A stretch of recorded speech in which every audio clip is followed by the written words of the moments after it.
Climate change is one of the new and emerging issues in transatlantic relations.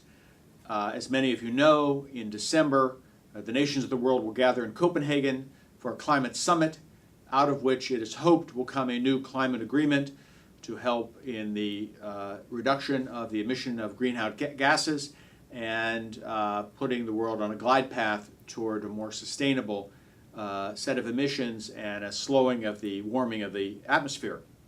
We found in the Transatlantic Trends 2009 survey, however, that there are real differences between Europeans and Americans in terms of their perception of the problem and also what to do about it.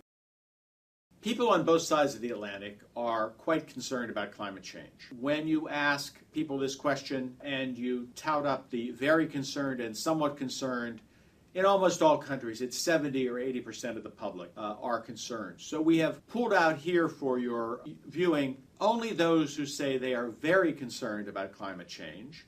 And as you can see, about half of the population, a little bit more in some cases, are very concerned. However, only 40% of Americans say they're very concerned, compared to, say, 59% of people in Germany or 47% of people in the United Kingdom.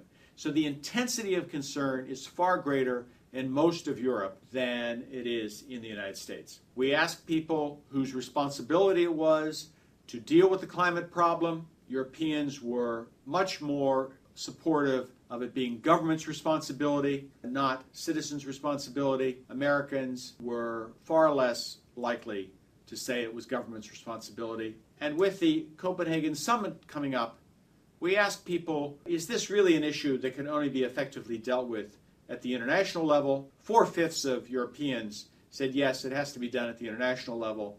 Barely half of Americans agree, which suggests that any agreement that would come out of this international process will be more difficult to sell in the United States than it is in Europe. Because at the end of the day, there may be a trade-off between economic growth and slowing the warming of the atmosphere. We asked Europeans and Americans whether they were willing to make this trade-off. Over 2/3 of Europeans said yes, we would be willing to trade off a bit of economic growth to fight climate change, but less than half of Americans were willing to make that same kind of trade-off.